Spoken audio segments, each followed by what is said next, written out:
next piece up on the screen from The Nation, which raises a really, provocative question.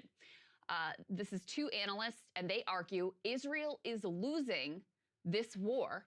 Despite the violence it has unleashed on Palestinians, Israel is failing to achieve its political goals. One of these analysts is Daniel Levy, is the president of the U.S. Middle East Project, a former Israeli negotiator at Taba under Prime Minister Ehud Barak, and also at Oslo B under Prime Minister Yitzhak Rabin.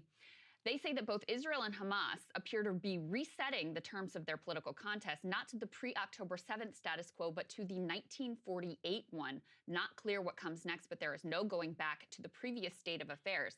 They make a comparison to the U.S.'s failures in Vietnam. And they write here, the Vietnamese leadership measured the impact of its military actions by their political effects rather than by conventional military measures such as men and material lost or territory gained. Thus, Henry Kissinger's 1969 lament, "We fought a military war, our opponents fought a political one. We sought physical attrition, our opponents aimed for our psychological exhaustion. In the process, we lost sight of one of the cardinal maxims of guerrilla war. The guerrilla wins if he does not lose. The conventional army loses if it does not win."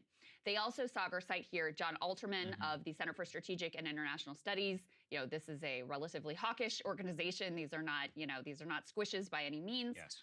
Writing about how Hamas's concept of military victory is all about driving long-term political outcomes. Hamas sees victory not in 1 year or 5, but from engaging with decades of struggle that increase Palestinian solidarity and increase Israel's isolation. In this scenario, Hamas rallies a besieged population in Gaza around it in anger, helps collapse the Palestinian Authority government by ensuring Palestinians see it even more as a feckless adjunct to Israeli military authority. Meanwhile, Arab states move strongly away from normalization. Global South aligns strongly with the Palestinian cause. Europe recoils at the Israeli army's excesses, and an American debate erupts over Israel, destroying the bipartisan support Israel has enjoyed here since the early 1970s. I'm sure you can see